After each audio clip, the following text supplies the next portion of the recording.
안녕하세요. 네, 안녕하세요. 두 분과 하루를 또 한 주를 마무리해 보겠습니다. 세 가지 특징주 준비해 봤고요. 첫 번째 OX부터 만나보시죠.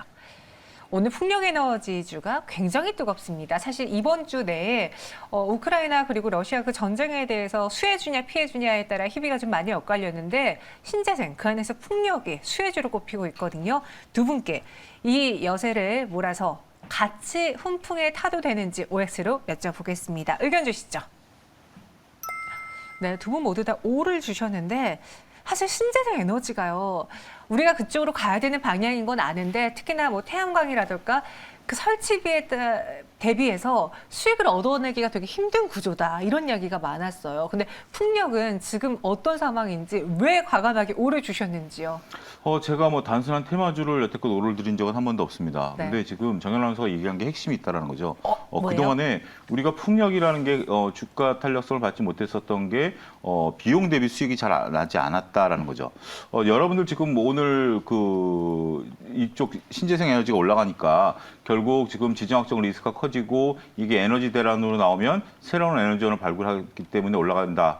저는 이거는 상당히 이해하기 어려운 얘기입니다. 지금 우리가 아직 에너지 대란이 일어난 것도 아니고 여기에 또 맞춰서 신재생 에너지를 개발한들 어느 세월에 또 개발해서 어느 세월에 이걸 마치겠습니까? 결국 우리가 러시아가 가스를 끊으면 우리나라 조선주가 수혜를 볼 것이다라는 뇌피셜과 똑같이 저는 이해할 수 없는 뇌피셜이라고 말씀드릴 수가 있겠습니다. 그럼에도 불구하고 왜 오를 줬냐라면 네. 산업 트렌드의 변화를 몰고 있었는 이게 굉장히 획기적인 발상이다라는 거죠. 뭐냐면 지금 유가가 90달러를 넘어섰다라는 게 중요합니다. 그러니까 우리가 단순하게 러시아 천연가스 대비 풍력이 아니라 유가가 90달러를 넘어섰다라고 한다라면 정현 아나운서가 얘기한 게 비용 대비 수익성이 낮아졌죠. 하지만 지금 이게 그 에너지 가격이 올라가다 보니까 수익성이 좋아지는 거예요.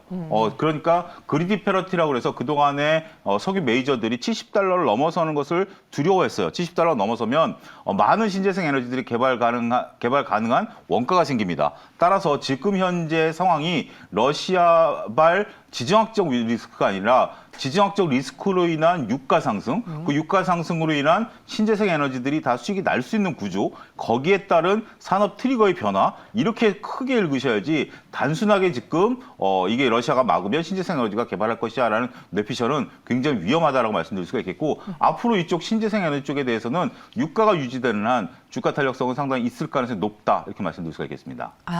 그러니까 이번에 그 전쟁을 보면서 조금 러시아는 사실 가스관이라든가 천연가스 이 부분에 있어서 승기를 잡고 있기 때문에 우리가 이번에 볼모 잡혔다라는 걸 느꼈거든요. 네. 그래서 신재생 에너지 쪽에 사업의 더 역량을 강화하지 않을까라는 접근으로 들어갔는데 그게 아니라 유가가 오르면서 이 신재생 에너지 특히나 풍력 에너지들은 수익성이 좋아진다. 수익성 없이 얘네들이 들어가는 건 아니죠. 네. 지금 현재 신재생 에너지들을 그동안 그 유럽이라든지 이런 나라들이 키워왔던 게 보조금을 줘서 키워왔어요. 정현 아나운서가 핵심을 찌른 게 바로 그거예요. 그러니까 결국 이게 그 비용 대비 수익이 안 났기 때문에 우리가 이쪽 산업으로 가야 되는 건 맞기 때문에 정부가 막대한 돈을 줘가면서 그러니까 그 회사에 정부 우리가 세금을 줘가면서 야, 이 회사를 키워라라고 했던 거 아니겠습니까?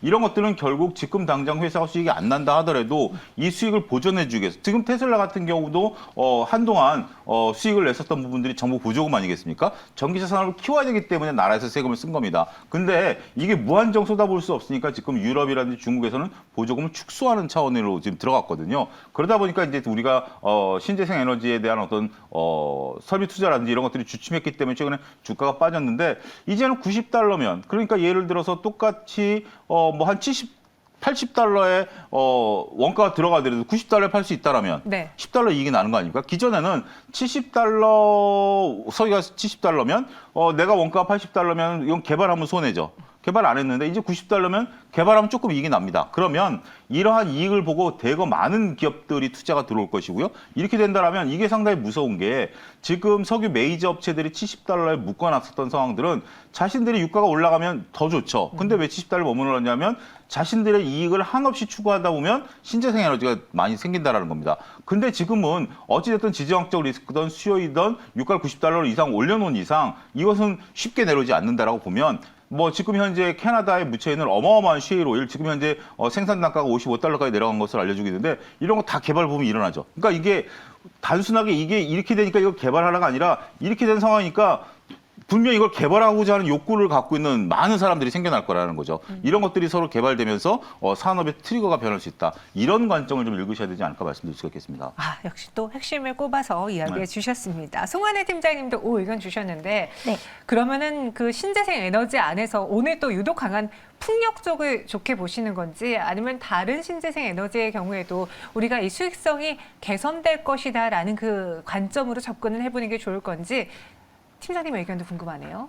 저는 사실 이 미국이랑 러시아, 뭐 우크라이나 관점이 아까 유가가 한번 오르면은 단순히 내려가지 않는다고 말씀을 주셨는데 그런 의미에서 러시아는 단순히 군사적인 입장에서 우크라이나와 분쟁을 하는 게 아닙니다. 그래서 지금은 그때 2014년 정도쯤에 이제 러시아가 긴축으로 달러 강세 때문에 긴축으로 인해서 저유가 경제 위기가 온 적이 있어요. 그래서 지금 고유가 천연가스로 이제 경제를 조금 붕켜야 되는 면도 있는데 미국과 이견이 이게 자꾸 충돌을 하다 보니까 이게 쉽사리 바뀌지 않을 것이거든요. 그래서 저도 수익성 측면에서든 차 소장님이 말씀 주셨던 측면에서든 어느 쪽이든 둘 다 좋은 방향으로 흘러가고 있다라고 보기 때문에 대체 에너지 사업은 오 의견을 드렸던 겁니다. 네, 오늘 두 분 모두 풍력에너지, CS윈드에 대해서 오 의견 주셨기 때문에 현재 주가가 상승을 해서 이제 매도하고 나가야 되나 고민하셨던 분들은 조금 더 긴 시선으로 바라보셔도 되지 한 가지 않을까. 좀 덧붙여 말씀드리면 네. 이러한 어떤 뭐 전쟁 리스크로 인해서 지금 대치제로 오른다라고 생각하시면 오늘 대우조선해양을 굉장히 좀 조심하셔야 된다라고 말씀드릴 수가 있겠습니다. 왜요? 대우조선해양 같은 경우 주가가 이제 그 전쟁이 발발하면서 러시아가 천연가스를 잠그면 그 미국에서 이제 가스 수요가 늘어날 것이다라고 보는데 이렇게 생각하셔야 돼요. 자, 대우조선해양이 러시아가 가스밸브를 잠궈서 대우조선해양이 수혜를 보려면 러시아가 천연가스 밸브를 잠가야 됩니다. 두 번째, 잠근 유럽이 깜짝 놀라서 그 수입 대체선을 미국으로 선택해야 됩니다. 그래서 미국에서 채굴 해서 유럽으로 하다 보니까 배가 부족해야 됩니다. 그 배가 부족한 것을 아시아 쪽에 발주를 해야 됩니다. 그걸 대우조선해양이 가져와야 됩니다. 5가지 조건이 다 맞아야 됩니다. 이 중에서 하나라도 어긋난다면 대우조선해양이 올라갈 이유는 없다라는 거죠. 그렇기 때문에 물론 저도 이런 것들이 이루어져서 대우조선해양이 수주를 가져온다라면 굉장히 좋겠습니다만 대우조선해양이 일주일 전의 상황을 놓고 보면 물론 일주일 전에도 선박 도크가 3년 내에 꽉 찼습니다. 여러 가지 나쁜 소식은 없습니다. 근데 주가가 못 올랐다가 갑자기 러시아가 가스밸브를 잠그면 우리나라 대우조선해양에 수주가 들어올 것이다라는 어떤 뇌피셜들이 돌아다니더라고요. 그럼 주가가 올랐는데 저는 전혀 그 상황을 여러분들이 잘 읽어내셔야지 이거는 단순하게 그렇게 간단하게 해결될 문제는 아니다라고 말씀을 드린 바가 있고요. 어제도 매일경제 오전에 나와서 말씀을 드린 바 있고요. 네. 결국 주가라는 것은 또 오늘 이렇게 반영되고 있다고 말씀드릴 수가 있겠죠. 물론 주식 투자하시는 분들은 다양한 관점에서 시나리오를 열어봐야겠지만 그 시나리오가 간혹 나의 너무 강한 믿음 때문에 편견으로 그러니까 치우치는 편향되는 그렇죠. 경우가 있거든요. 따라서 그런데 몰두하기보다는 다양한 가능성을 보면서 과연 이 현실성이 얼마나 되느냐 그 부분을 꼭 따져봐야 된다라는 이야기해 주셨습니다. 차 사장님 의견에 한 표라고 또 이야기해 주셨네요. 이어서 두 번째 종목 알아보도록 하죠. 이번에는 심택인데요. 이미 좋은데 더 좋아진다. 과연 두 분이라면 더 들고 가시겠습니까? OX 의견 주시죠. 네, 5로 일치가 되었고요. 우리 팀장님께서 저를 보자마자 심택 너무 많이 이야기해서 더 이상 할 게 없다. 뭐라고 말해야 될지 모르겠다. 살짝 해주셨는데 저희도 그렇긴 합니다만 오늘 이렇게 강하게 저는 갭으로 좀 떴기 때문에 좀 살짝 빠지고 심택이 항상 그래 왔었거든요. 근데 이번에 천장을 뚫어서 그런지 오히려 오후장에 더 강하며 10% 상승을 보였어요.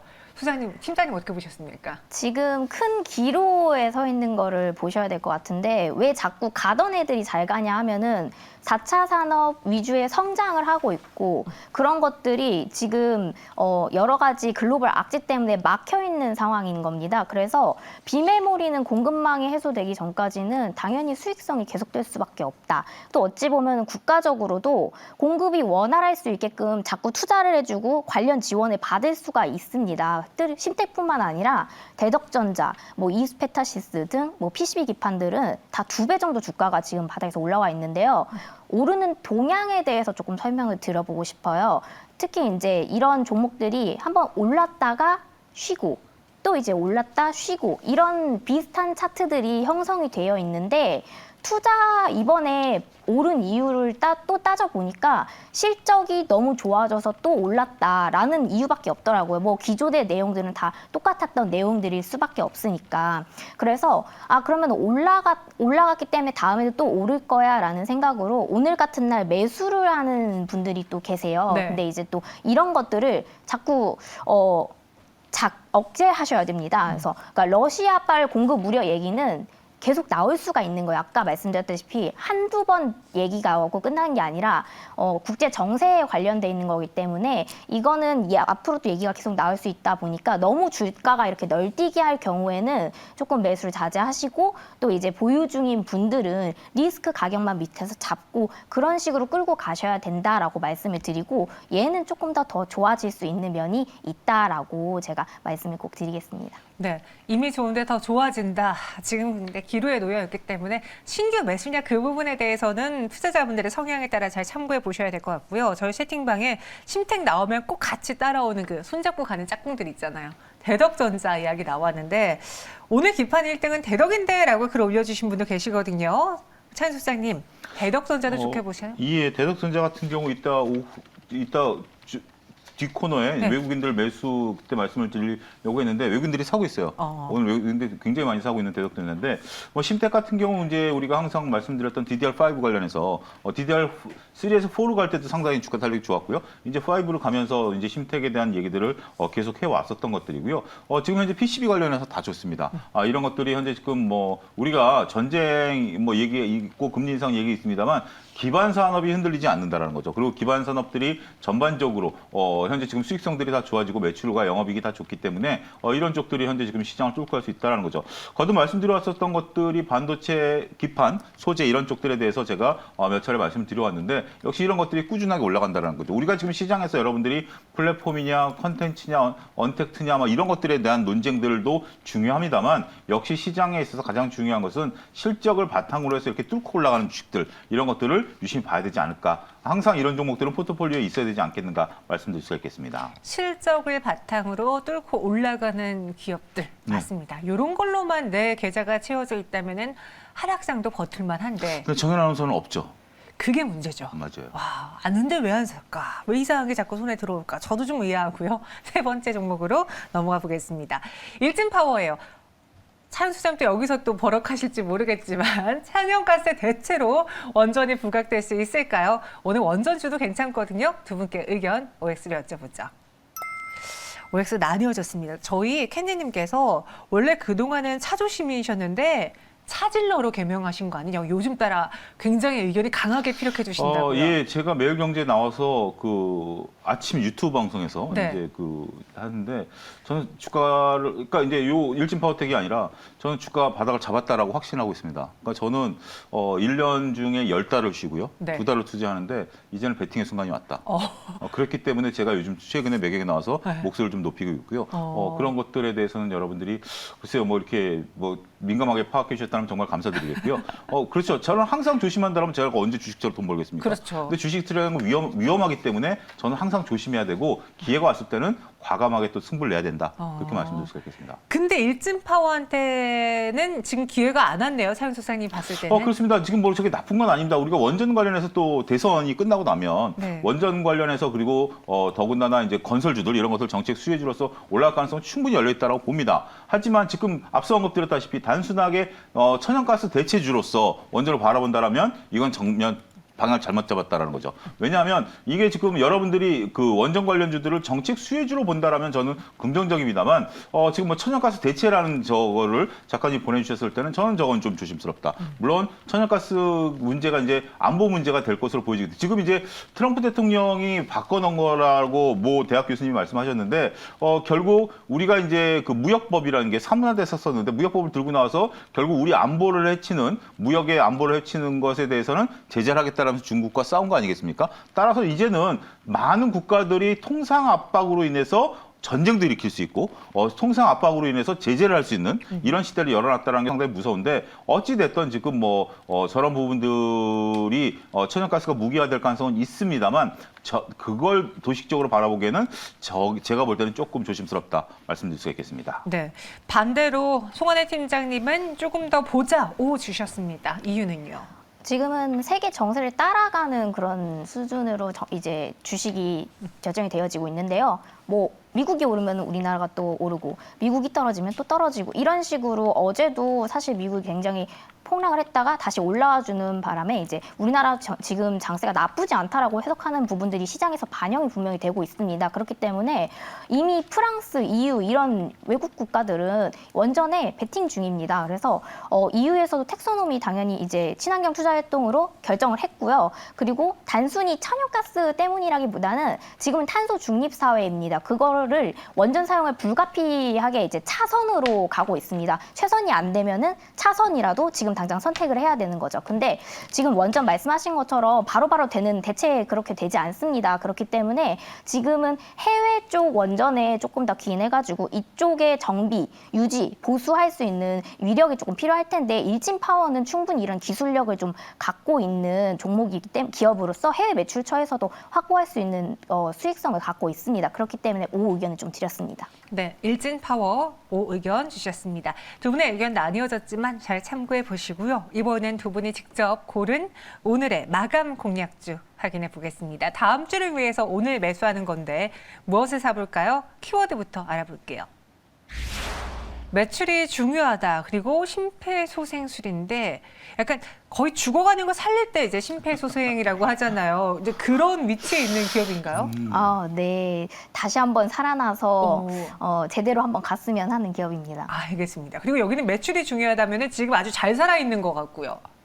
매출이 중요하다는 것은 네. 그러니까 이익은 조금 줄어들었는데 역시 그러니까 물건을 잘 팔고 있는 거예요. 물건을 잘 팔고 있다. 알겠습니다. 지난번에도 이야기하셨을 때 영업이익도 중요하지만 매출이 그 회사의 지금 성적도 알 수 있고 장기적으로 그렇습니다. 살아갈 수 있는지를 알 수 있다고 그러셨죠. 기억력 좋으시네요. 열심히 합니다. 예. 우리 소장님을 맞이하려면 정말 준비를 똑똑히 해야 되는데 과연 어떤 종목일지 확인해 보겠습니다. 에코프로와 TJ 미디어를 꼽아주셨어요. 제가 지금 마감 브리핑으로 에코프로를 할까 했는데 네. 오늘 에코프로 BM과 에코프로가 급등하고 있거든요. 네. 이를 어떻게 해석하시는지. 에코프로비엠은 아직까지 좀 안타까운 문제들이 있기 때문에 네. 현재 투자하기는 어렵습니다. 근데 에코프로비엠과 에코프로는 좀 다르죠. 아무래도 지금 여러 원인들이 있었죠. 그동안 2차전지 소재단 제가 좋게 말씀을 드려왔었던 상황이고 2차전지 소재에 대한 원재료의 가격의 상승 이런 것들 때문에 좀 주가가 조정을 받았고 에코프로비엠 사태가 불을 질렀다라고 말씀드릴 수가 있겠죠. 이번에 지금 러시아 문제도 2차전지 소재의 어떤 또 이런 부품에 대한 공급 부족도 있긴 합니다. 근데 지금 이제 증권가에서 에코프로를 보는 눈이 좀 바뀌었어요. 중요한 것은 뭐냐면 에코프로가 영업이익이 다소 조금 생각보다는 줄어들었습니다만 매출은 늘었다라는 거예요. 그러면 자 지켜보시죠. 영업이익이 늘어나는 것이 좋습니다만 매출이 줄고 영업이익이 늘어났다라는 것은 그건 기업의 연속성을 답보할 수 없다라는 겁니다. 왜냐하면 매출이 줄어도 비용 절감이라든지 아니면 일시적 요소로 인해서 영업이익을 만들어낼 수 있습니다만 물건이 안 팔리면 어떡합니까? 근데 이거는 물건이 잘 팔리고 있는 상태에서 일시적으로 비용이 증가해서 영업이익이 줄어들었다라면 나중에 비용을 적절히 효율화시킨다라든지 아니면 원가가 내려가게 된다라면 영업이익은 기하급수적으로 늘어난다라는 거죠. 가장 중요한 것은 순이익보다는 영업이익이 중요하고요. 영업이익보다는 매출이 중요하다는 거죠. 물건이 잘 팔려야 어떻게 뭘 해먹지 죄송합니다. 어떻게 뭘 하든지 않겠습니까? 그렇기 때문에 매출이 살아있는 한 이 기업은 죽지 않았다라고 감히 말씀드릴 수가 있겠고요. 특히 에코프로 같은 경우는 이제 지금 양극재가 없어서 난리인 상황이고 여기에 맞춰서 지금 올 하반기에 신규 공장이 가동됩니다. 물론 신규 공장이 가동되면 100% 가동되긴 쉽지 않죠. 수율을 맞춰야 되지만 어찌됐든 이런 것들이 더욱더 매출을 늘릴 거다라고 본다라면 이제 저는 주가를 바닥이 잡아간다라고 나름대로 소신을 좀 갖고 있는 상황이다라면 이제는 베팅할 순간이 왔다. 이렇게 좀 말씀드릴 수가 있겠습니다. 근데 지금요 좀 13% 넘게 오르고 있는 네. 상황이잖아요. 마감 동쇼가 구간에서 지금 종가로 베팅을 해도 상관없습니다. 13% 오른 게 그러니까 우리가 항상 그런 거예요. 자, 바닥에 샀으면 바닥에 사서 바닥을 알려달라. 저 바닥 아니면 너무 무서워요. 근데 13% 오르면 이거 좀 올라간 거 아닌가라는 건데 확인이 됐다라는 것 때문에 중요하지. 자, 13%에 사서 30% 먹을 거와 네. 13%에 못 사서 30%를 날릴 거와 뭘 선택하시겠습니까? 전자죠? 그렇죠. 네. 예.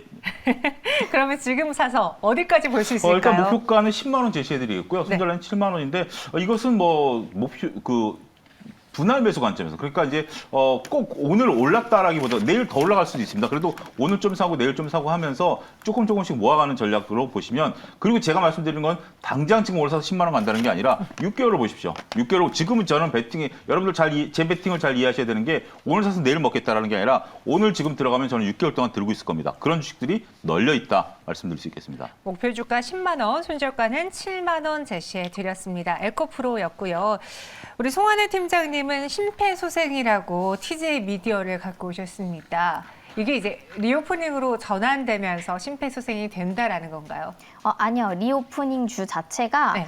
아직까지 대부분 큰 시세를 준 적이 없습니다. 네. 근데 코로나 관련주 같은 경우에는 일동제약도 그렇고 휴마시스도 그렇고 엄청나게 큰 시세를 주고서 떨어진 그런 상황이고 일동제약은 심지어 떨어지지도 않았습니다. 근데 리오프닝 주들은 반등도 제대로 들어갔다라고 보기가 어렵기 때문에 여기서 살려야 된다. 리오프닝이 시작하기 전에 살려야 된다라는 의미에서 드렸고요. 굉장히 이슈였던 게 TJ 미디어 같은 거는 상관이 없다라고 하지만은 차량용 노래방이 상용화가 되면서 뭐 된다. 안 된다 여부를 떠나서 아까 현실적인 가능성에 대해서 정연 아나운서님이 짚어주셨는데요. 착콕, 집콕, 노래방을 내 공간 내에서 만드는 사람이 많아지고 있는 거는 당연한 사실입니다. 그리고 리오프닝에 껴있으면서도 변화되는 차세대의 이런 전자기기와의 접목이 점진적으로 높아지고 있는 것도 사실이고요. 그래서 차량을 이용해 지금 뭐 영화관도 가고 그리고 또 드라이브 스루도 이용자가 굉장히 많이 늘고 있고 집에서 친구들을 불러가지고 노래를 하고 이런 부분들에 있어서 TJ 미디어는 이런 것들을 이미 이제 IPTV와 결합을 해가지고 3사에서 이제 LG U 플러스 이런 3사에서 노래방 서비스를 제공하고 있습니다. 저 역시도 마찬가지로 이런 거 이용해 본 적이 있습니다. 그리고 또한 유튜브 이제 생활에서 어떻게 보면은 그런 것들을 주가가 오름하는 요소들을 찾아본다라는 의미인데요. 유튜브랑 연동해가지고 기존 노래방에선 부를 수 없었던 그런 곡들을 또 부를 수 있다는 장점이 생기면서 1인 미디어가 고도화되면서 아프리카 TV랑 연계해서 노래방에서 촬영이 가능해지는 등 그 다양한 방면으로도 소비가 이루어졌기 때문에 이번에 매출액이 619억으로 11% 증가하면서 당기순이익, 영업이익 전부 21년도에는 흑자 기록했습니다. 17년도에 이미 VR 노래방을 서비스를 선보였었는데 이거는 메타버스와의 접목도 추후에 사업 확장 시에 굉장히 유력하게 적용이 될 것으로도 보여지고 금영 노래방 사업부가 매각을 함으로 있어서 점유율 1위 기록하면서 연계 사업에도 당연히 대상으로 유리해졌습니다. 그런데 이제 모멘텀이 이렇게 있더라도 주식시장 내 투자자들 관심이 없으면은 사실 주가가 안 오릅니다. 근데 최근이라고 하긴 좀 그렇지만 창업주 윤재환 회장님과 이제 윤석열 대선 후보와 파평 유씨 집안이라는 내용으로 대선 후보 관련주에 엮여서 어떻게 해서 또 이제 부각을 받게 되었습니다. 그 이후로 거래량이 늘고 있어요. 이제 거래량이 전혀 없다가 1월부터 70억 주 가량이 이제 거래량이 터지면서 주가에 이제 심폐소생술을 하고 있는데요. 이 기본적인 거래량 자체가 증가를 하면서 아직까지 무리가 없다 판단하는 주가 흐름을 보여주고 있는 게 시총이 938억 원입니다. 그리고 가족 지분이 54% 있고 유통 물량은 45%가량으로 600만 주 가량이라 움직임이 되게 가벼웠습니다. 그렇기 때문에 고점 부근 거래라 조금은 부담스러울 수는 있겠지만은 한번 매물을 돌파해주면서 크게 상승하는 거를 노려주는 방향으로 추천을 드려서 매수가는 이제 지금 종가 부근에 담아 보셔도 괜찮고요. 손절가는 11선을 크게 훼손하지 않는 방향에서 종가 기준 6,500원 그리고 목표가는 7,500원 이상으로 바라보겠습니다. 네, 목표 주가는 7,500원 이상, 손절 가격은 6,500원 제시해 드렸습니다. 오늘 두 분의 종목 한번 여러분 마감에 잘 노려보시고요. 마감의 동시호가도 확인해 볼게요. 현재 코스피는 1.05% 상승하면서 2,676.56포인트 지나고 있습니다. 오늘 코스닥에서는 2.91%의 강한 상승 속에 872.96포인트까지 회복해내는 모습입니다. 지금까지 마감 동시호가 함께 하셨습니다.